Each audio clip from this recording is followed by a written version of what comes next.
नमस्सभायै पितुर्नियोगाद्वसुधां सुधामयीं विहाय यो यौवनलाभनिस्पृहः अतन्द्रितः श्रेयसी काननं ययौ सशास्तु सत्प्रेयसी मानवं द्विजः।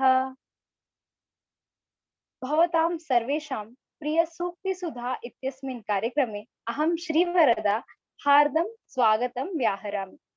चवैतुहि इत्यनेन समूहेन प्रतिमासस्य प्रथमे रविवासरे प्रियसूक्तिसुधा नामकः कार्यक्रमः प्रस्तूयते। तत्र अद्य सप्तमम् उपाख्यानं वर्तते। एतस्मात् पूर्वम् अभिज्ञानशाकुन्तलं, भाति मे भारतम्, उत्तररामचरितम्, औदुम्बरी, उरुभङ्गं, परिवाहः एते विषयाः अत्र चर्चिताः।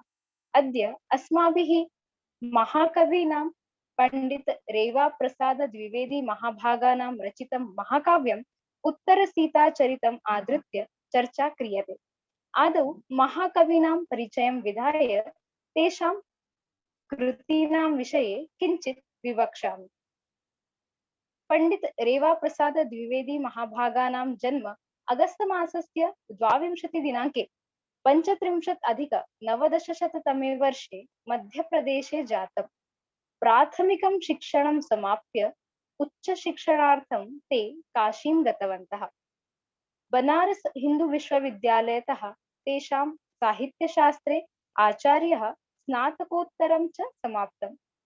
65+900 वर्षे रविशंकर विश्वविद्यालय रायपुरतः विद्यावारिधिः प्राप्ता। 74+900 वर्षे रानी दुर्गावती विश्वविद्यालय जाबालीपुरतः डिलीट उपाधिं प्राप्तवन्तः। संस्कृत जगति आधुनिक काव्यरचनासु च तेषां महत् योगदानं वर्तते। तेषां कृतयः एवं सन्ति: उत्तरसीताचरितं, स्वातन्त्र्यसम्भवं, कुमारविजयं, श्रीरेवाभद्रपीठं, सत्पत्रं, साहित्यशारीरकं, संस्कृतहीरकं, कालिदासग्रन्थावली इत्यादयः अनेके ग्रन्थाः सन्ति। एते मान्याः बहुभिः प्रतिष्ठितैः पुरस्कारैः सभाजिताः, सम्मानिताः च। तेषु कतिचन नामानि अहमत्र वदामि। राष्ट्रपतिपुरस्कारः, साहित्य अकादमी पुरस्कारः, महामहोपाध्यायः कल्पवल्ली पुरस्कारः, वाचस्पतिपुरस्कारः, श्रीवेणीपुरस्कारः, व्यासपुरस्कारः, वाल्मीकिपुरस्कारः, भोजपुरस्कारः, मित्रपुरस्कारः, कबीरसम्माननम् इत्यादयः। अद्य अस्माभिः उत्तरसीताचरितं महाकाव्यम् आधृत्य चर्चा क्रियते। अस्मिन् महाकाव्ये 10 सर्गाः सन्ति। महाकाव्येऽस्मिन् कस्मै किम् अधिकम् अरोचत, कश्चात्र विशेषः, का सूक्तिः प्रिया इति विषये अद्य सम्मिलितैः सर्वैरपि तेषां मतम् अत्र प्रतिपाद्यते। तत्राहं प्रथमम् आह्वयामि शिवनारायण महर्षि महोदयं। कृपया स्वविचारान् प्रकटीकरोतु। सर्वेभ्यो नमो नमः। हिंदी भाषायामेव स्वविचारान् प्रकटयामि। रेवा प्रसाद द्विवेदी जी आधुनिक संस्कृत साहित्य के आलंकारिकों में मुख्य आलंकारिक हैं। इनका जन्म 1935 मध्य प्रदेश में हुआ तथा मृत्यु 2021 वाराणसी में हुई। इनकी रचनाएं काव्यालंकार कारिका, अलम ब्रह्म, स्वातंत्र्य संभवम, उत्तर सीताचरितम, ये सब इनकी रचनाएं हैं। उत्तर सीताचरितम में 10 सर्ग हैं। इनके नाम मैं पहले बता देता हूँ। प्रथम सर्ग है, उसका नाम राष्ट्रपति निर्वाचन है। द्वितीय सर्ग का नाम जानकी कौलीन है। तृतीय सर्ग का नाम जानकी परित्याग है। तृतीय सर्ग में भगवान राम लोकापवाद को सुनकर सभा बुलाते हैं, जिसमें ऐसा बताते हैं कि जानकी को मुझे त्यागना पड़ेगा, किंतु अपना निर्णय नहीं दे पाते हैं। इसलिए जानकी स्वयं भगवान राम से आग्रह करती है कि मैं स्वयं ही अयोध्या छोड़कर वन में चली जाऊंगी। तो यह तृतीय सर्ग में बताया गया है, जिसका नाम जानकी परित्याग है। चतुर्थ सर्ग का नाम साकेत परित्याग है। जानकी वहां से राजसभा से अंतःपुर में जाती हैं, अपनी बहनों से मिलती हैं तथा वहां से फिर साकेत का परित्याग कर देती हैं। तो यह चतुर्थ सर्ग में बताया गया है। फिर पंचम सर्ग जिसका नाम कुमार प्रसव है, तो वन में जाकर के जानकी जो है वहां पे जाती हैं, उसके बाद उनका प्रसव होता है और लवकुश का जन्म होता है। फिर षष्ठ सर्ग का नाम जानकी मुनिवृत्ति, जानकी मुनिवृत्ति को अपनाती हैं, साधु वृत्ति को अपना लेती हैं। तो षष्ठ सर्ग में यह बताया गया है। सप्तम सर्ग विद्याधिगम, तो लवकुश इसमें विद्या प्राप्त करते हैं। अष्टम सर्ग का नाम कुमारा योधन, इसमें चंद्रकेतु, लक्ष्मण के पुत्र चंद्रकेतु तथा लव और कुश इनका युद्ध होता है। और नवम सर्ग का नाम मातृवृत्ति विज्ञान और दशम सर्ग का नाम समाधि मांगल्य है। तो मंगलाचरण के द्वारा ही मैं आरंभ करता हूं। विभूष्य पौलस्त्य शिरोभिरीश्वरम महीतनुम तस्य सुताम समुद्वहन वनव्रतांते भगवान रघुद्वह सहानुजाभ्याम गृहमीयवान निजम। जैसा कि इसमें बताया गया है कि यह उत्तर चरित है, जो भगवान राम रावण का वध करते हैं, उसके बाद अयोध्या आते हैं, उसके बाद का यह चरित है।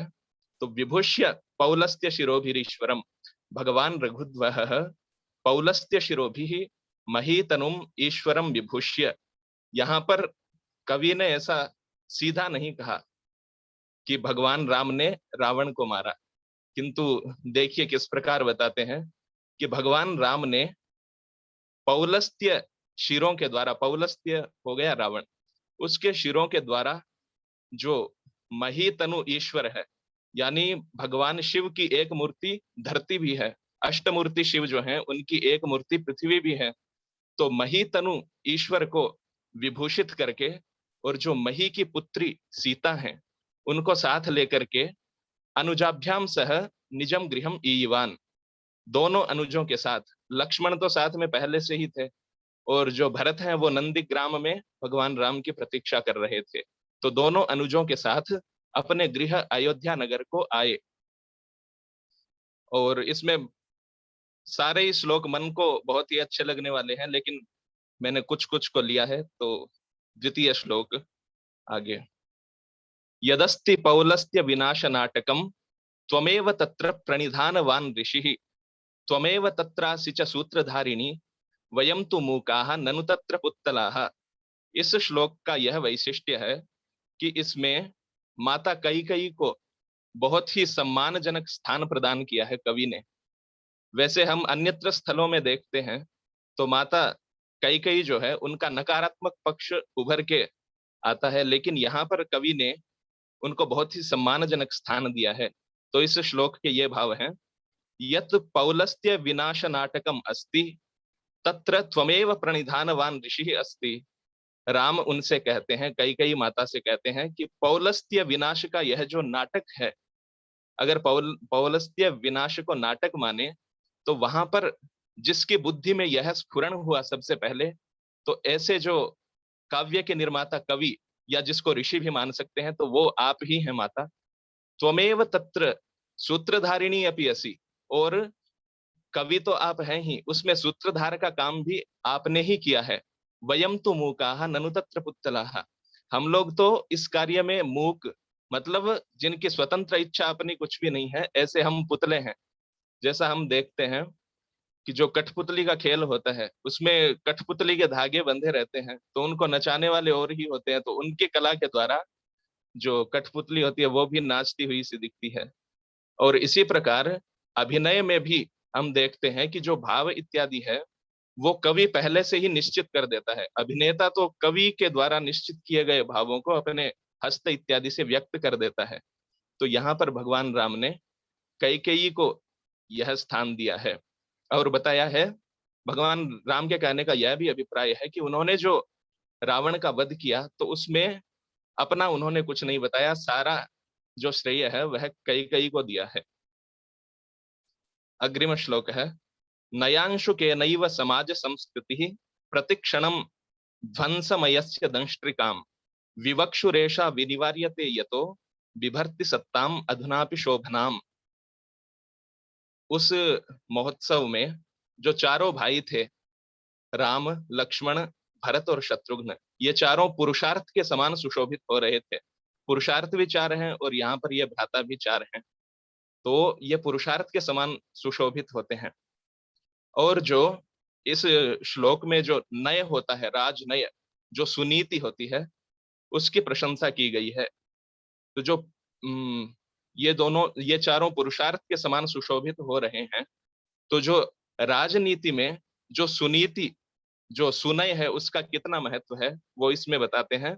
प्रतिक्षणम ध्वंसमयस्य ध्वंसयमस्य दंष्ट्रिकाम विभिक्षुः समाज संस्कृति ही नयांशु के नैव विनिवार्यते।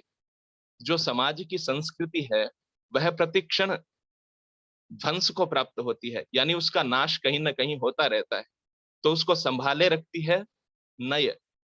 जो सुनीति है राजा की, वह समाज की संस्कृति को संभाले रहती है। और यतः एषा अधुनापि शोभनाम सत्ताम विभर्ति, और उस नय के कारण ही समाज संस्कृति आज भी अपनी शोभना सत्ता को धारण करती है, यानी सुष्ठु सत्ता को धारण कर लेती है। और मनुस्मृति में भी इसके बारे में कहा गया है, तस्य सर्वाणि भूतानि स्थावराणि चराणि च भयाद भोगाय कल्पन्ते स्वधर्मान न चलन्ति च। कि राजा की नीति में चार तत्व होते ही हैं, साम दाम दंड भेद इत्यादि। तो इनके द्वारा सभी जो प्राणी हैं, स्थावर और चर, ये सभी प्राणी उसके द्वारा नियंत्रित रहते हैं और अपने अपने कर्तव्य करते रहते हैं। तो इसलिए समाज की संस्कृति को बचाने के लिए जो नय है उसका बहुत ही महत्व। तो समय कम होने के कारण मैं अपनी वाणी को विराम देता हूँ और सभी को बहुत बहुत धन्यवाद भी देता हूँ। धन्यवादाः। सुष्ठुतया प्रतिपादितं भवता। अग्रे अहं दृढता जैन महोदयाम् आह्वयामि, कृपया स्वविचारान् अत्र प्रस्तौतु। सर्वेभ्यो नमो नमः।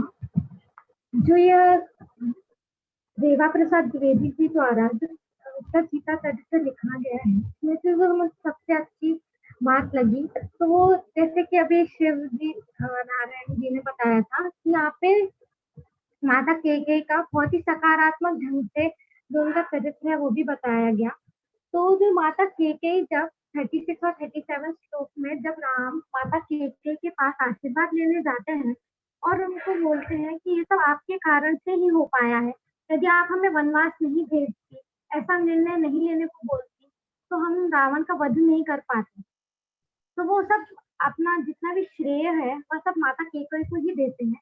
तो जब माता केकई के अपने वनवास के पीछे जो मौन उनकी नियति होती है, वो सब बताते हैं माता केकई को। और जो उनकी ऐसी बात को सुनकर जो उनके अनुज होते हैं, माता सीता होती है, उनकी आंखों में से आंसू आ जाते हैं, वही उनको प्रमाणित करती है। तो मुझे ये बात इसलिए सबसे अच्छी लगी क्योंकि जो सज्जन व्यक्ति होते हैं वह कभी भी अपना कोई भी अपने साथ बुरा व्यवहार करता है तो वो दूसरों के साथ कभी भी बुरा व्यवहार नहीं करते और कभी भी अपना श्रेय हमेशा दूसरों को ही देते हैं। वह जब भी कोई अच्छा कार्य करते हैं तो अपना श्रेय दूसरों को ही देते हैं। और 37 श्लोक में जब जो उनसे जो लक्ष्मण थे वो उनसे रुष्ट होके बैठे थे माता केकई के प्रति, उनके मन में जो रुष्ट भावनाएं थी, तो वो राम भगवान के द्वारा जो वचन कहे उसके कारण से उनका भी मन शांत हो गया और वह भी माता केकई को सम्मानित करने लगे, पूजने लगे। तो सज्जनों का यह भी व्यवहार होता है कि वह उनकी वाणी से, उनकी बोली से वह ऐसे बोलते हैं कि दूसरों के मन में अगर किसी के प्रति बैर भावना भी हो, दुष्ट भावना भी हो, तो वह भी समाप्त हो जाती है। प्राकृत में एक श्लोक है, उसका भावार्थ हिंदी में कुछ इस प्रकार है कि जो सज्जन व्यक्ति होते हैं, यदि मन में अगर उनके प्रति किसी के प्रति कुछ होता है तो वो बोलते नहीं है। यदि उनके मन में अगर वो मन में है और वो वाणी से बोला भी जाए तो वो लज्जावान होते हैं। मतलब कि वो कभी भी ये नहीं चाहते कि मेरे मन में किसी के प्रति कोई बुरी भावना भी आए, और ना ही वो कभी किसी से बुरा व्यवहार करते हैं। और उनकी बोली इस प्रकार होती है कि उससे अगर दूसरे का कोई व्यक्ति, सामने वाला व्यक्ति के मन में कुछ शंका, शल्य या कुछ भी होता है तो वो भी समाप्त हो जाती है। धन्यवाद।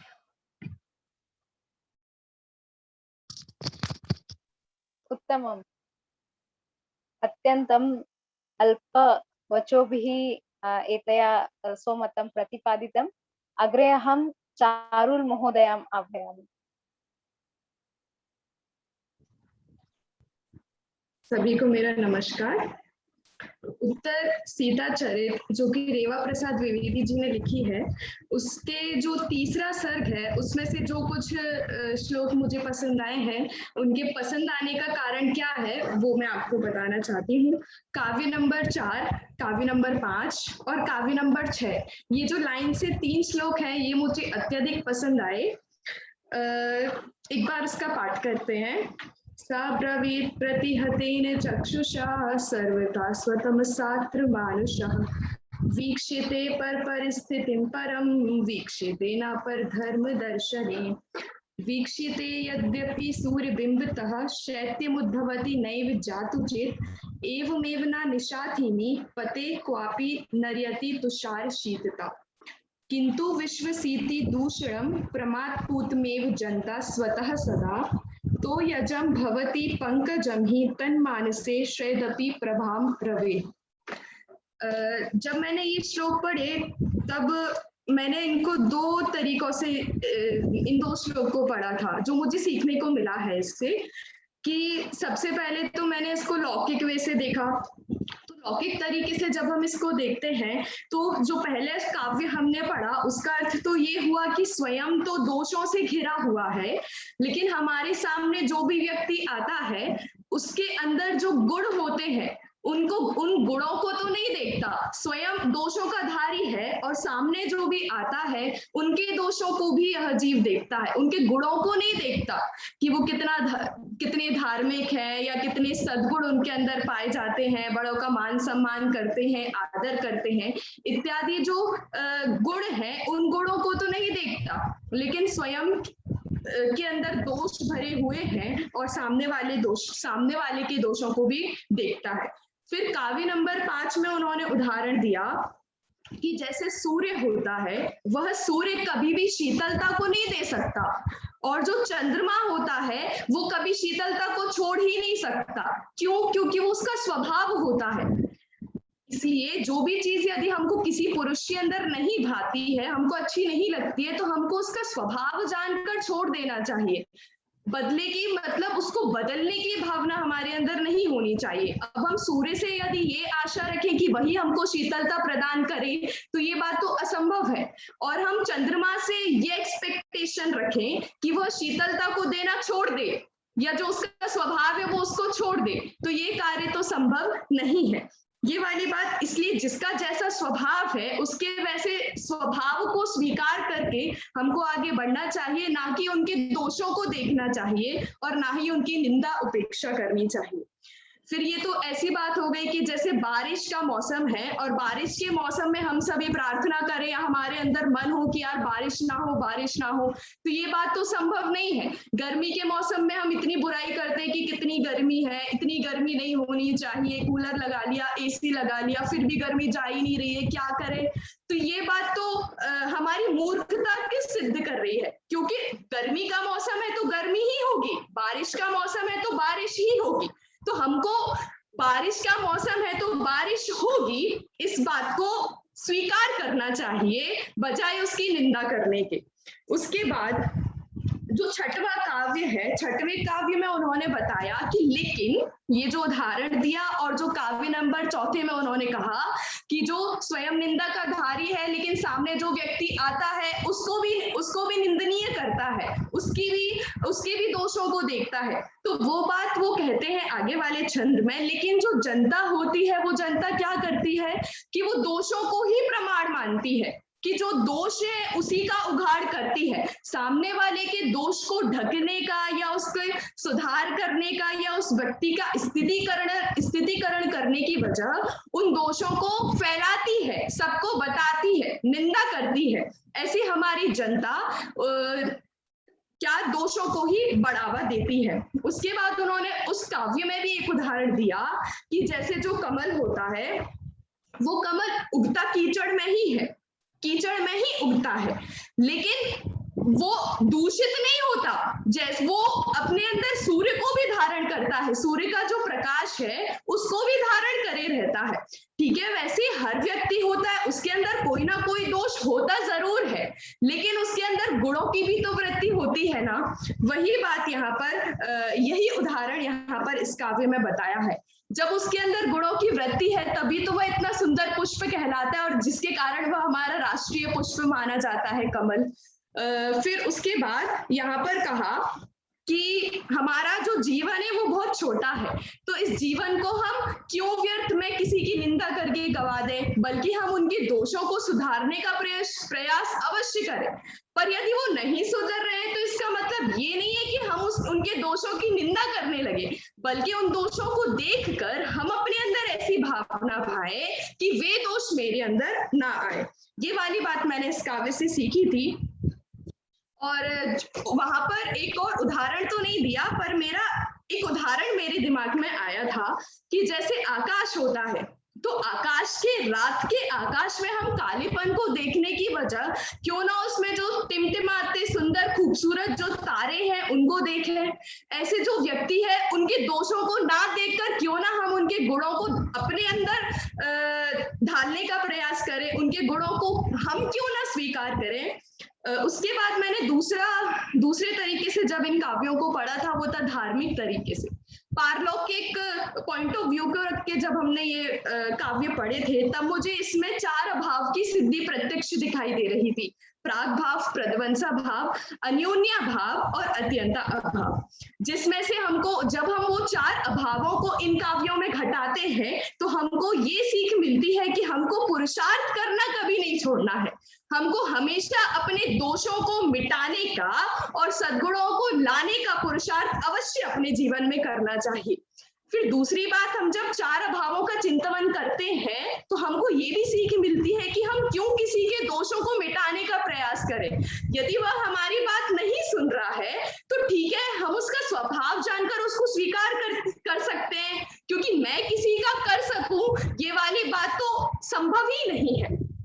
फिर उसके बाद यदि हम इन काव्यों को पढ़ते हैं, 4 अभाव के स्वरूप को पढ़ते हैं और ये सारा जो सीख हमने अभी ली है, तो उससे फायदा क्या होगा कि हम किसी की निंदा करने से बच जाएंगे, और जब हम किसी की निंदा नहीं करेंगे तो लोग हमसे जुड़ेंगे, तो लोग हमसे जुड़े रहेंगे, लोगों को हमारे पास रहना अच्छा लगेगा, हमारा दूसरों को निंदा करने का जो समय है वो समय भी बचेगा, उसके बाद हमारी सकारात्मक सोच भी होगी और हम खुश रहेंगे, और हम लोगों के प्रति हमारा मनमुटाव भी नहीं रहेगा। ये वाली बात मैंने इन 3 काव्यों से सीखी। धन्यवाद। अत्यन्तं सुन्दरं।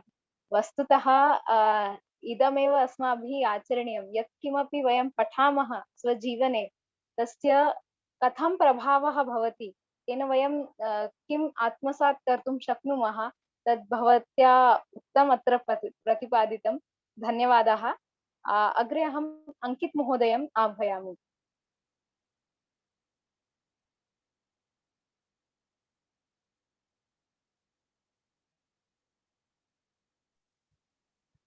नमो नमः।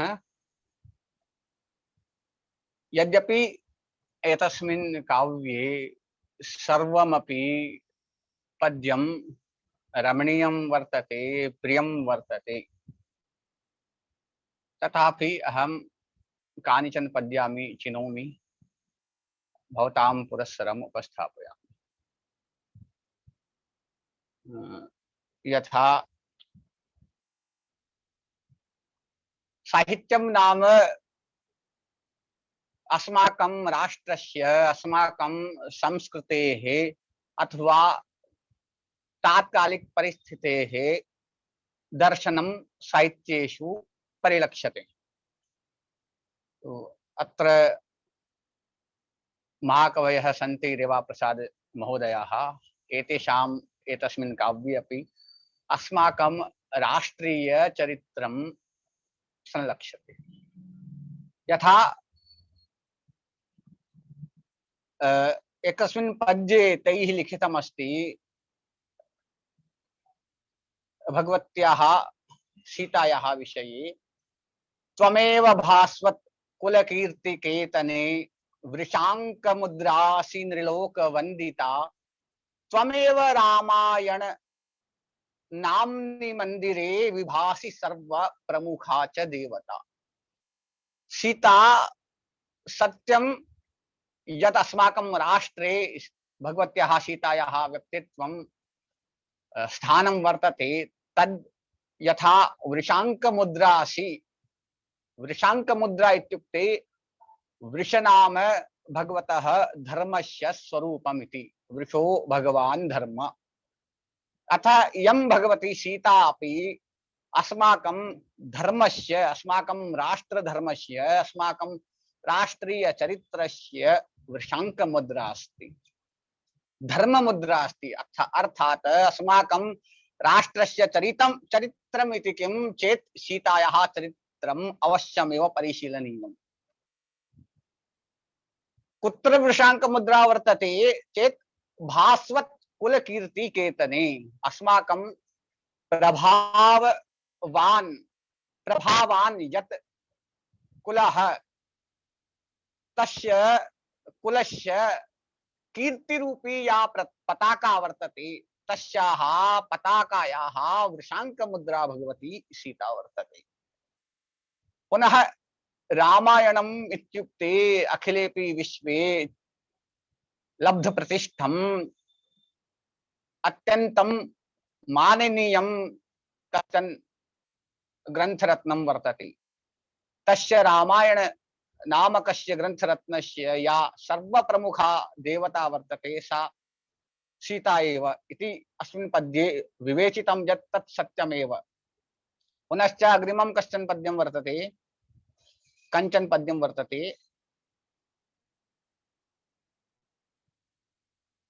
इमां त्रपातो नतपूर्व विग्रहां उवाच रामो जननी प्रभावतः तवैव यातः सुगतिं प्रजेश्वर समं तलेनेव भुवो न संशयः। इदानीं पुत्रः वर्तते रामः, तस्य माता कैकेयी वर्तते। इदानीं सः यदा प्रप्रथमे मातरं कैकेयीं सम्मुखे आत्मानम् उपस्थापयति तदा कैकेयी कीदृशी वर्तते, नतमुखा वर्तते। तस्य मनसि कश्चन संतापः खेदः वा वर्तते चेत् सः वदति तवेव यातः सुगतिं प्रजेश्वरः। प्रजेश्वरः इत्युक्ते भगवान् श्री रामचन्द्रस्य पिता दशरथः, सः प्रजेश्वरः। तो सः प्रजेश्वरः अपि तव कृपया एव सुगतिं लब्धवान्। पुनश्च समं तलेनेव भुवो न संशयः।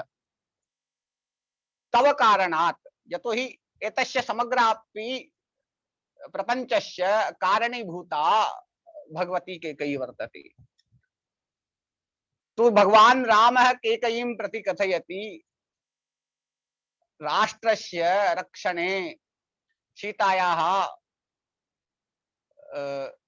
समुद्धारणे, रावणस्य वधे यत् सर्वमपि एतत् प्रपञ्चम् अस्माभिः विहितं तस्य कारणत्वेन भवति एव। राष्ट्रस्य रक्षणाय राक्षसाः हन्तव्याः, तदर्थमपि कारणीभूता त्वम्। अतः त्वम् अथवा त्वया समं कश्चनपि अस्मिन् भूतले नास्ति इति। पुनः अग्रिमं पद्यं वर्तते,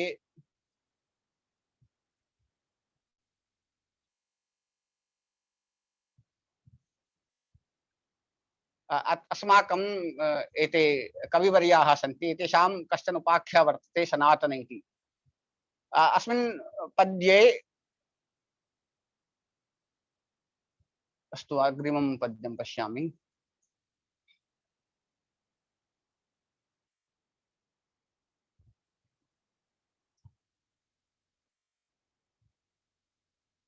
सवृक्षवृत्तिर्जनता कृते प्रियां लतामिव त्यक्तुमनास्ततो भवन्ति चेतांसि महात्मनां सदा परार्थ संपादन सौख्य भांजीवै। भवन्ति चेतांसि महात्मनां सदा, इयं सूक्तिः अत्यन्तं रमणीया वर्तते। भवन्ति चेतांसि महात्मनां, यथा सीता राष्ट्रहिताय, सीता भगवतः रामचंद्रस्य हिताय, यतोहि यदि रामचंद्रः तं वनान्तं वनांतर अथवा वनजीवनं जीवनाय प्रेषयति चेत् तस्य दूषणं रामाय अभविष्यत्। एतद् विचिन्त्य सीता स्वयमेव तद् आदेशं स्वयमेव स्वीकृतवती, स्वयमेव आत्मानः कृते वनवासं स्वीकृतवती। तस्य भावम् उपस्थापयन् किमर्थं सा एवं कृतवती चेत् अत्र महाकवयः एते वदन्ति, भवन्ति चेतांसि महात्मनां सदा परार्थ संपादन सौख्य भाञ्जीवै। महात्मनां चेतांसि, ये महात्मनः भवन्ति तेषां चेतांसि सदैव परार्थ संपादन सौख्य भाञ्जी भवन्ति, केवलम् अन्येषां हिताय। यद्यपि वनवासः अत्यन्तं दुःखकरः एव भवति, तथापि सा भगवती सीता राष्ट्रहिताय प्रजाहिताय तत्सर्वमपि दुःखं सोढुम् उत्सहते। सा स्वयमेव तत्र गच्छति, पुनः वन जीवनं जीवति। किमर्थं जीवति? केवलं राष्ट्रहिताय। इतोपि पुनः अत्र पश्यन्तु, प्रेम विषये एते वदन्ति, कथम् आसीत् प्रेम नाम सीता अथवा भगवान रामस्य मनसि परस्परं कीदृशं प्रेम आसीत् इति। सेव काचिदपि शाश्वती स्थितिः प्रेम्णी हेम्नी रुचिरा यथा द्युतिः विप्रियाग्निषु न यत्र विक्रिया लेशमात्रमपि नेव जन्यते। प्रेम तथा भवति यथा हेम्नी रुचिरा द्युतिः। हेम्नी यथा कान्तिः भवति, कीदृशी कान्ति भवति? शाश्वती कान्ति। सा कान्ति कदापि क्षीणा न भवति, हेम्नि भवति एव। तथैव प्रेम्णि अपि हेम्नि रुचिरा कान्ति भवति। तत्र तस्मिन् प्रेम्णि विप्रियाग्निषु न यत्र विक्रिया लेशमात्रमपि। यत् शाश्वतं यत् प्रेम भवति तत्र विप्रियाग्निषु विक्रिया लेशमात्रमपि नैव जायते। तत्र विक्रिया अथवा प्रेम्णि कश्चन दुर्भावः अथवा कश्चन शंका इत्यादिकं किमपि लेशमात्रमपि न भवति। तथैव भगवतः रामचन्द्रस्य भगवत्याः सीतायाः प्रेम आसीत्।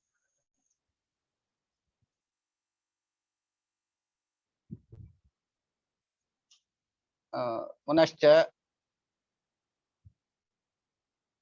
एकमितोपि पद्यम् अहं वदामि, अन्तिममेव पद्यं वदामि, ततः परं तूष्णीं भवामि। हाँ, साय्येव विश्वंभर यज्ञपूर्त्यै विश्वंभराया दुहिताद्य पूज्या सा कानुपूजा सुरभेर्विधिज्ञा या सौरभेया क्षतजै क्रियेत।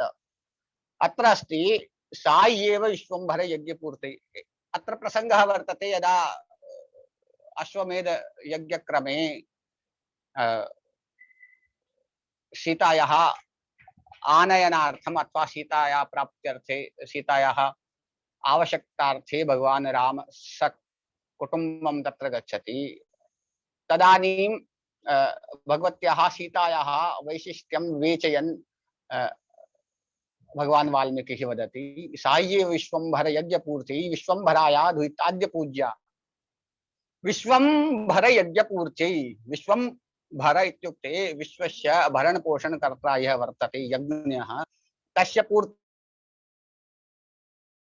धर्मपत्न्याः अपेक्षा वर्तते।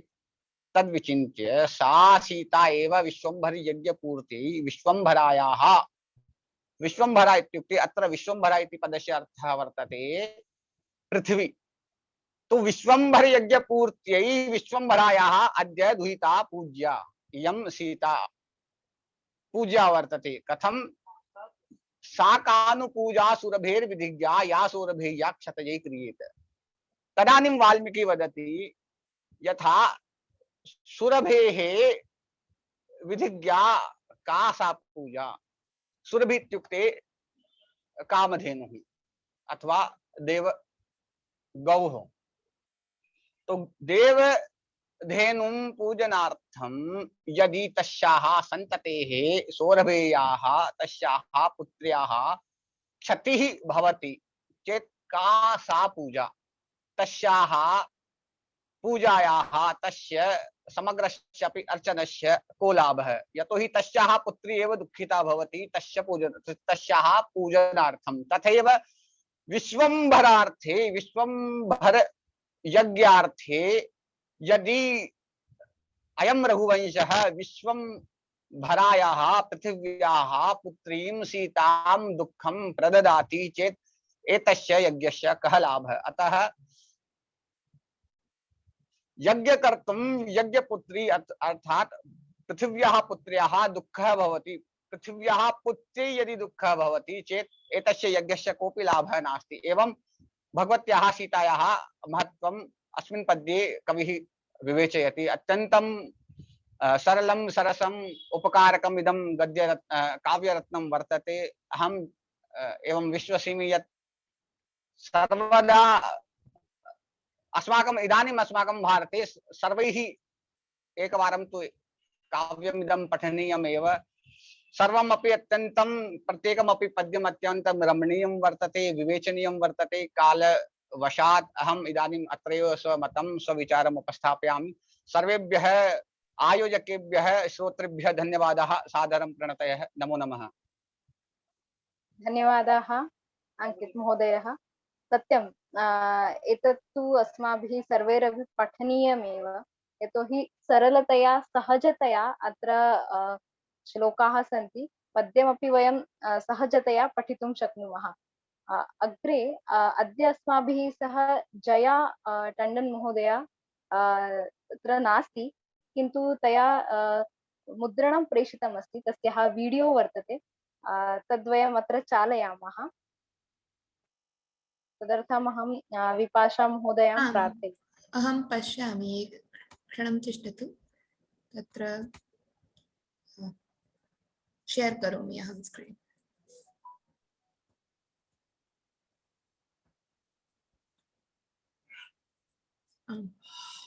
क्षणं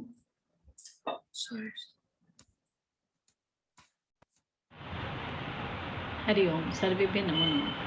अहं जया टण्डन्, आचार्य रेवा प्रसाद द्विवेदी महोदयस्य उत्तरसीताचरित नाम्ना महाकाव्यस्य विषये मम भावं प्रस्तौमि। सर्वप्रथमे तु प्रथमे सर्गे कौशल्या उद्गारा अपनी बहू के प्रति माता कौशल्या के उद्गार कि वो राम से भी महान हैं और सास के लिए भी वंदनीय हो गई हैं अपने चरित्र के कारण, अपने दिव्य आचरण के कारण। जिस तरह से उन्होंने तपस्या पूर्वक जीवन यापन किया, साथ में अपहरण की अवधि को काटा। वास्तव में समाज में अगर एक दूसरे के प्रति और सास और बहू के प्रति आपस में सम्मान की भावना रहे, सास जो है वो पुत्र वधू के सारे गुणों को उद्घाटित करे, उसकी प्रशंसा करे, तो स्वतः ही बालिका के मन में, बहू के मन में अपनी सास के प्रति सम्मानजनक भाव आता ही है। इसके अतिरिक्त 22वें सर्ग का जो वर्णन आता है वो उन्होंने एक बहुत ही आज की जो स्थिति है उसके लिए बहुत ही सटीक है। इसमें हम कहते हैं समर्पण स्वार्थ धियो रणस्थले गते युगोभ्योऽत्र सुंदरातले। मतलब इस भूमि पर विशेष रूप से आज भी हम ये देख रहे हैं कि समर्पण बुद्धि वाले और स्वार्थ बुद्धि वाले लोगों के लिए धरती जो है रणभूमि की तरह है, और समर्पण बुद्धि वाले तो की संख्या तो बहुत ही कम रह गई है और स्वार्थ बुद्धि वालों की संख्या बहुत अधिक है। तो इनके बीच में हमेशा निरंतर मनोवैज्ञानिक रूप से युद्ध चलता रहता है। यह आज की स्थिति के लिए बहुत ही सही है। फिर राजप्रसाद, मतलब भावों के इतने अच्छे इनके वर्णन किए हैं इन्होंने कि ऐसा लगता है सामने सच में दृश्य उपस्थित हो गया कि माताओं का और भाइयों का जो आपस में मिलन हो रहा है, उनकी अश्रुधाराएं जो बह रही हैं, वो ऐसा लग रहा है कि राजमहल जो है गंगा जमुना सरस्वती का मिलन और स्वरूप संगम प्रयाग बन गया। इसी तरह से जो माता कैकेयी हैं लज्जित हो रही हैं अपने कर्म के लिए, तो उनको उत्साहवर्धन करते हुए कहते हैं कि जो ये नाटक हुआ जिससे कुल की प्रतिष्ठा स्थापित हुई, आप उसकी सूत्रधारिणी हैं। अगर आपने ही इस तरह की व्यवस्था नहीं की होती तो न मैं बन जाता, न युद्ध होता, न ऐसी, मतलब उसका भाव ये है कि आपकी वजह से ही रावण वध की जो विशिष्ट कार्य हुआ है और उससे कुल परंपरा का नाम हुआ है, प्रतिष्ठा स्थापित हुई है पुनः, तो आपके कारण ही हुई है। तो और गुरु वशिष्ठ भी जब देखते हैं कि प्रजा जो है इतना सम्मान दे रही है तो उनका भी हृदय बहुत आह्लादित होता है, संतुष्ट होते हैं। सरयू नदी के तट पे उनका राज्याभिषेक हो रही है, तो मान लो प्रकृति भी उनका राज्याभिषेक कर रही है और प्राकृतिक दृश्य का सुंदर भी का जो वर्णन आया है वो बहुत सुंदर, बहुत ही अलौकिक महसूस होता है। दूसरे सर्ग में जब श्री राम को प्रजा से की बातें पता लगती हैं गुप्तचर से, तो प्रजा को दोषी समझने की जगह वो अपने आप को दोषी मानते हैं कि उनकी प्रजा को उन्होंने शिक्षित नहीं किया और उनका मानस अभी भी संकुचित बुद्धि वाला है और वो पूरी तरह से परिपक्व नहीं हो पाए कि किसी भी बात को सही तरीके से ग्रहण करें। समाज की वास्तविकता भी दिखाता है कि समाज कितना कठोर होता है। एक ही बात, जो दोनों ही घटनाएं समाज के सामने नहीं घटित हुई थी, वो सुदूर लंका में हुई थी जहाँ पर रावण ने अपहरण किया था और दूसरा सीता जी ने अपनी अग्नि शुद्धि दी थी। लेकिन समाज जो है वो किस बात को सत्य मान रहा है? रावण के अपहरण को, और सीता की अग्नि शुद्धि की बात को छोड़ देता है और तभी ना आक्षेप कर रहा है। तो समाज की कठोरता, समाज का जो वास्तविक चित्रण है बहुत ही क्रूर है, वो आज भी है। तो ये सारी चीज़ें बदलने की आवश्यकता है, इसीलिए कवि ने उठाई भी है। तो अब इतिहास में तो आता है कि चारों भाइयों को बताया था, लेकिन यहाँ पर क्या है कि माता और सीता जी के सामने ही सारी चर्चाएं हो रही हैं और सीता जी अपने पति की दुविधा समझ रही हैं और उनके बोलने से, उनके कुछ भी कहने से पहले वो स्वयं ही निर्णय लेती हैं। मतलब यहाँ पर एक सीता अबला नारी के रूप में नहीं, एक सबला नारी के रूप में अपना निर्णय स्वयं लेने वाली, अपना कर्तव्य निर्धारित करने वाली महिला के रूप में सामने आती हैं, जो बताती हैं कि मुझे ये करना है। और आगे के अध्यायों में किस तरह से उन्होंने अपने बालकों को जन्म दिया, उनका पालन पोषण किया, किस तरह से अपना सम्मानपूर्वक अपनी देह त्याग करी, ये सारी चीज़ें तो अद्भुत ही हैं। और एक जो विशिष्ट बात आती है, 2-3 चीज़ें जो वाल्मीकि ऋषि के बारे में आती हैं कि जब वो वही ऋषि हैं जिन्होंने क्रौंच वध को वन में देखा एक मनुष्य के द्वारा, तो वो द्वेलित हो गए। उसी वन में, उन्हीं पेड़ पत्तियों के बीच में उन्होंने एक मनुष्य की संतानों की रक्षा होते हुए देखा। तो मनुष्य कितना क्रूर और प्रकृति कितनी कोमल, कितनी सुंदर है, कितना प्रेम वाली है। साथ में यहाँ पर आता है कि जब अपने भाव व्यक्त कर रहे हैं तो कई जगह उनकी बातें ऐसी बन पड़ी हैं जैसे सुक्तियाँ। 3 सर्ग में एक आता है, विश्वसेदत् न वापि विश्वसे लोक एषा विदुषे ततो न भी स्वं प्रमाणयति कृत्य दर्शने संभवेन सुजने अन्यन्यता। मतलब जो विद्वान लोग होते हैं वो अपनी आत्मा का ही प्रमाण मानते हैं, किसी और के कहने से किसी कार्य में संलग्न नहीं होते, अपनी आत्मा की कसौटी पर कस के उसका विश्वास करके उसके अनुसार कार्य करते हैं। तो उनको किसी के मार्गदर्शन की आवश्यकता नहीं होती। मार्गदर्शन नहीं बोलूँगी मैं, वो किसी को आचरण, अपना उत्तम आचरण कैसा होना चाहिए, इसके लिए वो अपनी आत्मा की बात को प्रमाण मानकर उसके अनुसार कार्य करते हैं, इसीलिए वे आत्मदर्शी होते हैं। और 9वें सर्ग में आता है जब वाल्मीकि बहुत अल्प शब्दों में सीता को स्वीकार करने के लिए जो बातें बोल रहे हैं, तो उसमें वो कहा जा रहा है, आवश्यकताद्यो भ्यधिकम ब्रवीति स शारदया कुरुते अवमानम। बहुत कम शब्दों में बात जो है विद्वान होते हैं वो किसी भी तरह से अधिक शब्दों का प्रयोग नहीं करते, अल्प शब्दों के प्रयोग में अपनी सारी बात प्रस्तुत कर देते हैं। अन्यथा ऐसा लगता है कि वो शारदा का अपमान कर रहे हैं। तो ये सब बातें तो बहुत ही सुंदर बन पड़ी हैं। बहुत क्या बोलूँ, ये तो बहुत ही सुंदर ग्रंथ है मनोवैज्ञानिक रूप से, समाज के लिए, सीखने के लिए, और विशेष रूप से जो बहनों का एक पूरा सर्ग है जिसमें बहनों के आपस में वार्तालाप है। जो बहनें साथ में पली बड़ी, एक ही परिवार की बहनें बड़ी साथ में आती हैं, और फिर जब सीता जी का पुनः वनवास का उनको जानकारी होती है तो कितना क्लेश होता है, कैसे उनकी वार्तालाप है। ये तो कवि की बहुत ही अद्भुत कल्पना है, बहुत अद्भुत है। धन्यवाद। धन्यवादाः।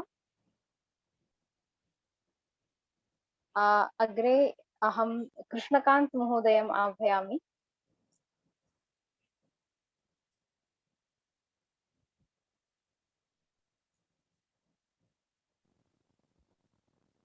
नमः सभायै। सीता हि भारतस्य अस्य राष्ट्रदेवी। अस्माकमद्य उत्तर सीताचरितस्य महाकविना विरचितं ग्रन्थमिदं, तस्य उपरि चर्चा चलति इदानीं।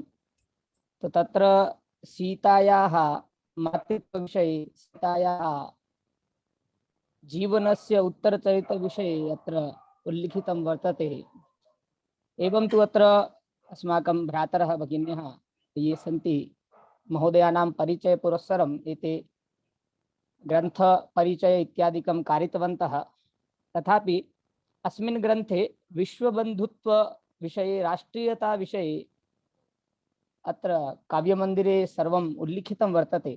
केवलं रामसीतयोः विषये अथवा रामायणस्य विषये एव अत्र उल्लेखः नास्ति, परञ्च अत्र अनेकेषु स्थलेषु चक्षुरुन्मीलन प्रवेकानि शाश्वत संदेशभूतानि श्लोकानि अत्र श्लोकाः अत्र सन्ति। तत्रापि क्रियापराङ्मुखता विषये, समाज सेवा व्रत विषये, स्वायत्तता स्वतंत्रता विषये, बाल समस्या विषये, कृषि सपर्या विषये, कुलपति प्रकृतिः, छात्रानुशासन विषये, छात्राणाम् अनुशासनं कथं स्यात् तदपि अत्र लिखितं वर्तते। शिक्षानीतिः, नारीणां जागरणम्, एवं प्रकारेण सर्वोपि विषयः अत्र संग्रहीतः वर्तते। एवं प्रकारेण यदि केवलं मम अत्र सूक्तिः या भवति तस्य विषये यदि वदामि चेत् एका अत्र अस्ति, राष्ट्राय बालस्य सतां प्रशस्यः। केवलं यदि पंक्ति रूपेण यदि वदामि चेत् अत्रैव मम ध्यानम् अधिकम् आसीत्, राष्ट्राय बालस्य सतां प्रशस्यः। अस्माकं ये बालकाः सन्ति, अस्माकं याः सन्ततयः सन्ति, ताः सर्वाः राष्ट्राय भवेत्, राष्ट्राय एव भवेयुः, न तु आत्मनः कृते।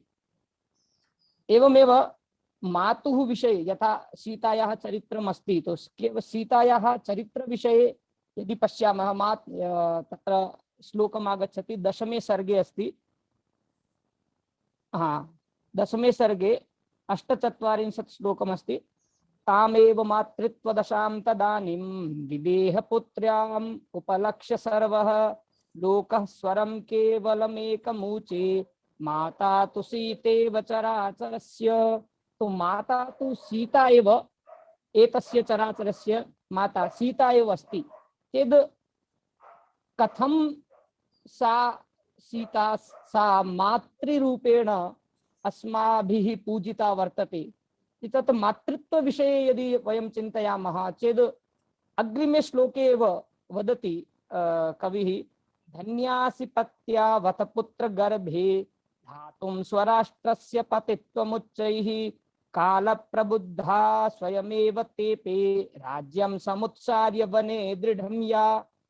चेत् मातृत्व विषये यदि चिन्तयामः चेत् कथं सा सीता मातृरूपेण अस्माभिः पूजिता चेत् धन्यासि पत्या वथ पुत्र गर्भे, पुत्र रूपो गर्भः पुत्र गर्भः, काल प्रबुद्धा समये जागरिता स्वराष्ट्रस्य पतित्वमुच्चैः। तो स्वयमेव तेपे कविः वदति, काल प्रबुद्धा कालेन समयेन एव जागरिता सा सीता स्वयमेव स्वयमेव तेपे स्वयं तपस्यां तपः आचरितुं सा राज्यं समुत्सार्य राज्यं परित्यज्य वने दृढं या वने गत्वा दृढीभूता अभवत् तत्रैव सा तपः आचरित्वा समाजं दृष्ट्वा एव सा मातृत्वस्य रक्षणं कृत्वा स्वपुत्रौ पालितवती। तथैव इदानीमपि यदि वयं पश्यामः चेत् यथा समाजः भवति चेत् समाजस्य यथा वातावरणं भवति सन्ततयः पुत्राः पुत्र्याश्च तथैव आत्मानम् अग्रे नेष्यन्ति। मातृत्वस्य उपरि ध्यानं यदि वयं दद्मः, यथा इदानीं समाजः परिवर्तनशीलः वदन्ति, परन्तु मातृत्वरक्षणं करणीयं भवति चेत् अस्माकं ये भगिन्यः भ्रातरः सन्ति ते सर्वेपि अत्र ध्यानं कुर्युः। यतोहि यदि गर्भावस्थायां गर्भाधानं यदा भवति विवाहसंस्कारात् परं यथा यद् किमपि भवति तस्य समाजस्य उपरि यद् दायित्वं भवति, यत् वयमेव गर्भस्थ यः शिशुः अस्ति, गर्भस्थ यः ये पुत्रपुत्रादयः सन्ति, तेषां पालनं तेषां पोषणं तु भवति एव, परन्तु तेषां व्यवहारः कथं स्यात्, तेषाम् अग्रे यदि ते आगच्छन्ति बहिः आगच्छन्ति चेत् तेषां संस्कारादि विषये अपि वयमेव चिन्तयामः। यतोहि वयं जानीमः महाभारते अर्जुनस्य पुत्रः चक्रव्यूहस्य विषये तत्रैव ज्ञातवान्। तथैव बहुत्र इदानीं गतदिनेषु एव सोशल मीडिया उपरि एकः प्रसङ्गः आगतः, यत् एका माता वदति यद् अहं पूर्वतः यथा गर्भाधानं भवति ततः पूर्वमेव अहं चिन्तितवती यद् मम पुत्राः संस्कृतं पठिष्यन्ति अथवा संस्कारिताः मम पुत्राः पुत्र्यः स्युः। ते सा तथैव आचरित्वा, एवं नास्ति केवलं वदनेन, सा आचरित्वा एव आचरणं कृत्वा सा प्रदर्शितवती और इदानीं तस्याः प्रायः सन्ततयः 8-10 वर्षीयाः सन्ति। इदानीं सम्यक् रूपेण ते संस्कृत इत्यादिकं वदन्ति और संस्कारिताः सन्ततयः सन्ति। चेत् मातृत्व विषये अहं पुनः वदामि। अग्रिम श्लोकेषु अस्ति रामस्य प्रजाराधन विषये, हन्त प्रजाराधन तत्परत्वे रामं प्रभुं कोतिशयितलोके यस्तत्कृते गर्भत एव सत्व रूपां प्रजां स्वां विनयत्यदभ्रं प्रजा स्यात् सन्ततौ जने। यथा प्रजाराधने तत्पराः अत्र 10 सर्गेषु अपि राष्ट्रपतित्वस्य विषये, यथा प्रथमसर्गस्य तु नामपि अस्ति राष्ट्रपतित्व, यत् राष्ट्रपतित्वस्य विषये अपि अत्र महाकविना लिखितं वर्तते। राष्ट्रपति इत्युक्ते अस्माकं शासनं कथं स्यात्, राजा भवति, सः कथं प्रजां पालयेत्, सः प्रजायाः पालनं कथं कुर्यात् इति प्रजाराधन तत्परः रामः अत्र सर्वत्र प्रदर्शितः अस्ति। तथैव और कथं सः प्रजां पालयति, यः तत्कृते गर्भत एव सत्वरूपां प्रजां सः रामः पालयति। चेत् कथं अस्माकं प्रजा, कथं राजा चिन्तयति, कथं प्रजा शिक्षितः स्यात्, कथं प्रजा सर्वेषु विषयेषु ध्यानं दद्युः इति विषये राजा एव चिन्तयति। एवमेव अग्रे यदि वयं तपः सम्यक् कृत्वा सम्यक् रूपेण मातृत्व पितृत्वस्य समाजस्य यस्य यः दायित्वम् अस्ति तस्य विषये यदि सम्यक् रूपेण वयं जागरूकाः भवामः चेत् कथं सन्ततयः भवन्ति तस्य विषये अपि अग्रिमश्लोके 10मे सर्गे एव 53 श्लोके लिखितं वर्तते। सुदक्षिणायां रघुरेव तत्सत् शकुन्तलायां भरतो हि जज्ञे अस्यामिमं द्वौ ननु हेतुरत्र द्वयोस्तपो मातुरथो पितुश्च। यथा सुदक्षिणा दिलीपस्य भार्या अस्ति, सुदक्षिणा दिलीपस्य भार्या, तत्र रघोः संभवे सति पितृतपः कारणेन अत्र पितृतपः प्रधानम् अस्ति चेत् अत्र रघोः जन्म भवति।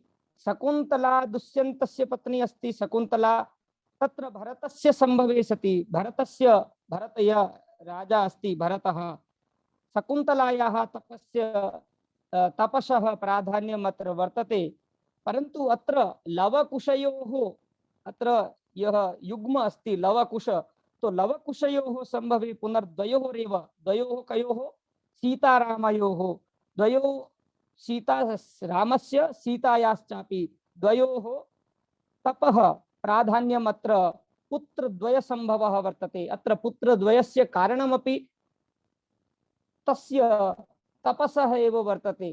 चेद् अस्माकं ये ग्रन्थाः सन्ति, अस्माकं यानि पुस्तकानि सन्ति, तत्र सर्वत्र यदि वयं पश्यामः चेद् केवलं पुस्तकरूपेण एव नास्ति, प्रासंगिक अत्र प्रसंगाः सन्ति।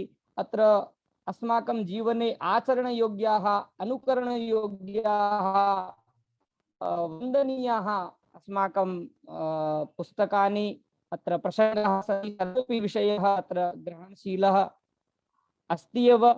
तदपि मम दृष्ट्या यद् आसीत् राष्ट्राय बालस्य सतां प्रशस्य चेत् अस्माकं सन्ततयः अपि रामवद् लवकुशवद् स्याद्, तदेव प्रार्थनां कृत्वा संयोजकमण्डलेभ्यः तथा च श्रोतृभ्यः दर्शकेभ्यः मम पक्षतः प्रणामाञ्जलिः प्रणतिपुरस्सरं नन्नम्यते। धन्यवादाः। इदानीम् अग्रे अस्ति मनोज महोदयः। अहं महोदयम् आह्वयामि। सर्वान् प्रणमामि। रेवाप्रसाद द्विवेदी महोदयानां महाकाव्यं मया अद्यैव पठितं। सम्पूर्णं पठितं नास्ति, परन्तु यावद् अधीतं तावन् मे रोचते एव।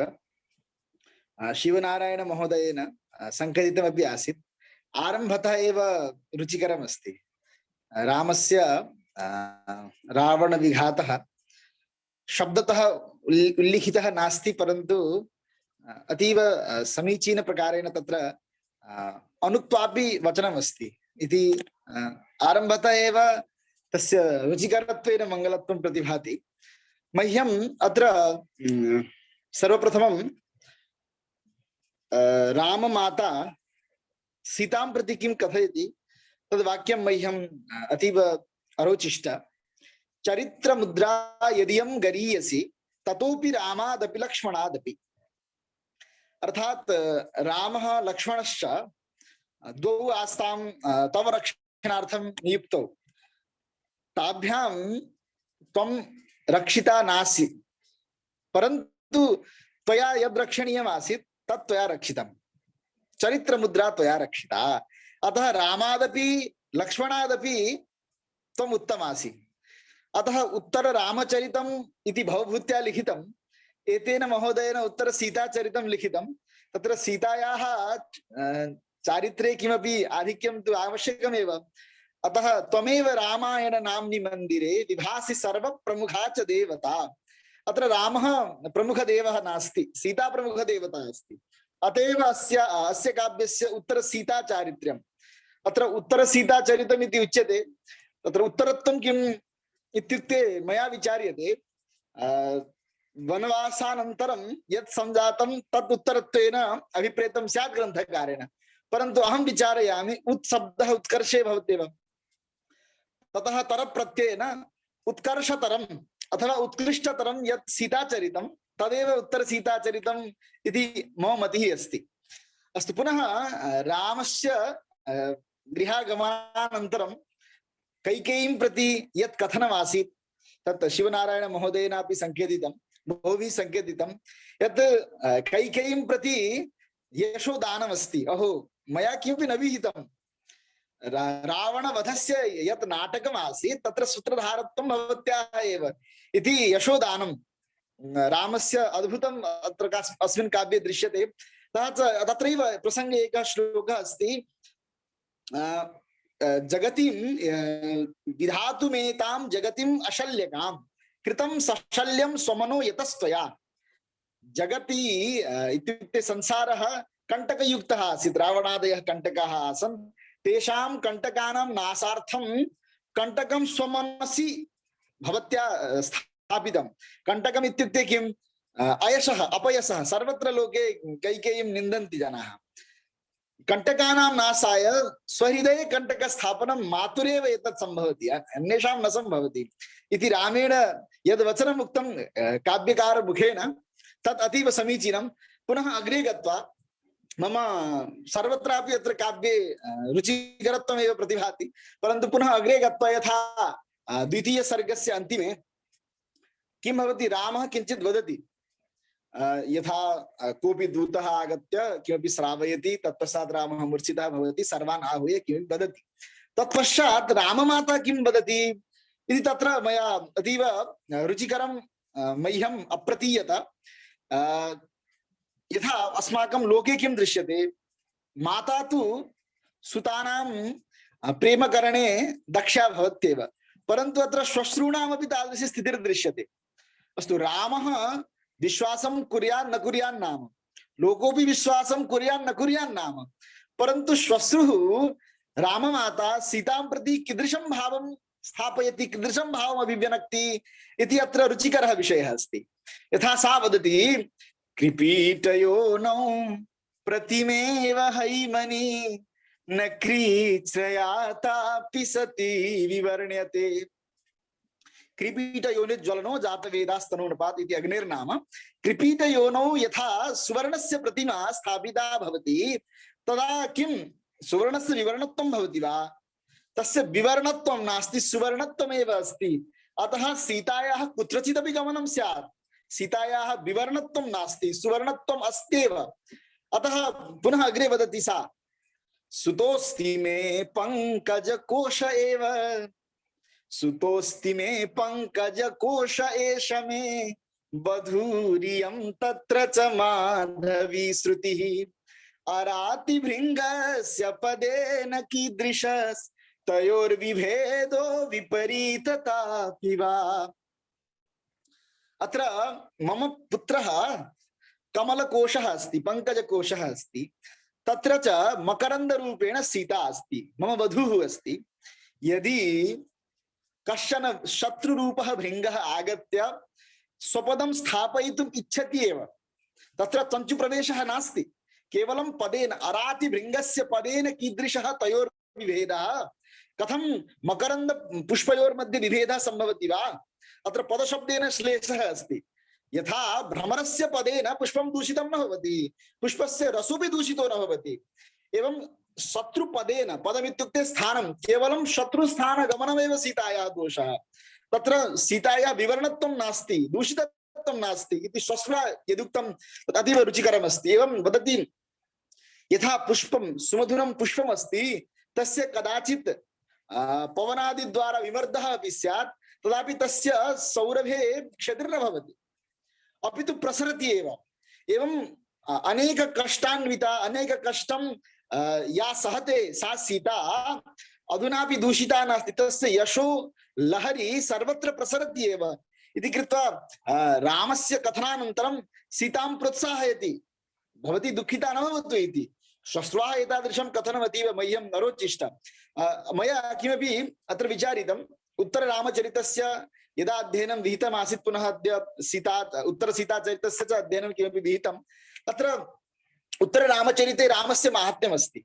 तत्र रामः कथयति, स्नेहं दयां च सौख्यं च यदि वा जानकीमपि आराधनाय लोकस्य मुञ्चतो नास्ति मे व्यथा, लोकस्य आराधनाय सीतामपि अहं त्यक्तुं शक्नोमि इति तत्र रामः कथयति। परन्तु अत्र रामः एतादृशं न कथयति। अत्र तु सीता स्वयं वदति, चिंता मास्तु द्यौर्ननीरद भरच्युतां विना विद्युतं श्रयति शब्दकारितां नैव मारुत विसर्पणाद्रिते रौतिकापि च मरालमालिनी। अतः मया वक्तव्यम् इति कृत्वा सीता स्वयं वदति, अहं गच्छामि, चिन्ता मास्तु। लोकः एषः अस्ति, सर्वेषां दोषं पश्यति, स्वस्य दोषं न पश्यति। सूर्यं पश्यति यदा लोकः तदा वदति, अरे अतीव उष्णमस्ति। चन्द्रमसं पश्यति तदा वदति, अस्मिन् तु तेजः एव नास्ति, शीतता एव अस्ति इति लोकस्य स्वभावः। परन्तु अहं तु गच्छामि, चिन्ता मास्तु इति कृत्वा सीता स्वयं वदति। एवं च तत्र उच्यते उत्तररामचरिते सीतायाः विषये यत् उत्पत्ति परिपूतायाः किमस्याः पावनान्तरैः तीर्थोदकञ्च वह्निश्च नान्यतः शुद्धिमर्हतः। सीता जन्मतः एव पवित्रा अस्ति, पूता अस्ति, तस्याः कृते पुनः पवित्रीकरणाय पावनान्तरस्य आवश्यकता नास्ति इति उत्तररामचरिते उक्तमासीत्। अत्रापि सर्वे एवमेव वदन्ति, परन्तु लोकभयात् भीताः भगवन्तः रामचन्द्रः किमपि वदन्ति तत्पश्चात् सीता स्वयमेव गमनाय निर्णयं करोति। तत्र सीता द्वारा यत् उक्तं सीता मुखेन तदीव रुचिकरमस्ति। तत्र चारुल महोदयया उक्तं सीता कथं तत्र स्ववाग् विस्तारं प्रसारयति। एवं अन्ते सीता गमनात् पूर्वं किं वदति, एषः श्लोकः अतीव रुचिकरः अस्ति। अहं तत्पश्चात् विरमामि। कृच्छ्रपङ्क विधृतोऽपि निश्चल शीर्यते नहि बुधः सपद्मति यद्यशः परिमले शुभावका षट्पदन्ति विवशीकृताः स्वतः। अत्र व्याकरणस्यापि अद्भुतः प्रयोगः अस्ति। यथा यदि कृच्छ्रपङ्क कष्टं यदि पङ्करूपम् अस्ति इति कृत्वा पङ्कजेन सह तुलना सीतया विहिता अस्ति। यदि कोऽपि पङ्काद् बिभेति सः किं पङ्कजः इति भवितुम् अर्हति वा? तस्मिन् पङ्कजत्वं नायाति। अतः यदि वयं विचारयामः कष्टमपि पङ्कसदृशमेव अस्ति। यदि कोऽपि कष्टात् बिभेति तर्हि तस्य पद्मत्वं नायाति। अतः कृच्छ्रं पङ्क एव अस्ति, ततः भयस्य आवश्यकता नास्ति। ये जनाः अधुना कष्टप्रदानाय उद्यताः सन्ति पुनश्च ते स्वयमेव अस्माकं पद्मस्वरूपाणां यशो रसे ते षट्पदयुक्ताः भवन्ति, षट्पदसदृशाः भूत्वा आगच्छन्ति पुनः अस्माकं यशो गानाय इति। अतः स्वतः ते षट्पदाः भवन्ति यदि वयं पद्मसदृशाः भवामः। अतः पद्मसदृशभवनाय पङ्कात् न तत्र पङ्कात् कोऽपि बिभेति तर्हि तस्य शक्यत्वं नास्ति इति सीता तत्र वदति। अतीव रुचिकरं काव्यमस्ति। काशीरत्नभूतैः रेवाप्रसाद द्विवेदी महोदयैः यत् लिखितं, काश्यां स्थित्वा एव तेषां माहात्म्यगानम् अद्य लब्धं, तस्य अवसरः मया लब्धः इति महान् प्रमोदस्य विषयः। आयोजकेभ्यः धन्यवादाः, उद्घोषिकाभ्यश्च नमामि। धन्यवादाः महोदयः। अहमपि किञ्चित् वदामि, अधिकं न, यतोहि समयः अतीतः। वस्तुतः एतत् अत्यन्तं सुन्दरं महाकाव्यं वर्तते। अस्माभिः आधुनिक महाकाव्यानाम् अध्ययनं करणीयं। किमर्थं चेत् अत्र मया एकम् अवगतं पठनसमये तद् भारतीय संस्कृतेः वर्णनमपि अत्र बहुषु स्थानेषु वर्तते। यथा प्रथम सर्गे अस्ति, पुनः षष्ठे सर्गे, अनन्तरम् अष्टमे सर्गे अपि तत्र सीता कथं किं करोति तदत्र उत्तमतया प्रतिपादितम् अस्ति। अहम् अधिकं न वच्मि तस्मिन् विषये, यतोहि बहुभिः ते विषयाः अत्र चर्चिताः। किन्तु एतदहम् अवश्यं वदामि यत् ये सर्वेपि अत्र श्रोतारः सन्ति, भवन्तः अपि अवश्यं इदं महाकाव्यं पठन्तु, आस्वादयन्तु, यतोहि अत्यन्तं सरलम् अस्ति। भवन्तः सहजतया पठितुं शक्नुवन्ति। वयं सर्वेपि जानीमः यत् पंडित रेवाप्रसाद द्विवेदी महाभागाः तेषां 22 मई 1920 वर्षे इदं शरीरं तैः त्यक्तं, ते दिवङ्गताः। अनेन उपाख्यानेन चवैतुहि परिवारपक्षतः मान्येभ्यः स्वर्गीय पंडित रेवाप्रसाद द्विवेदी महाभागेभ्यः श्रद्धांजलिः समर्प्यते। पुनश्च अत्र ये केऽपि अत्र समागताः सन्ति तेभ्यः सर्वेभ्यः अहं धन्यवादान् वितीर्य अहं विरमामि। धन्यवादाः।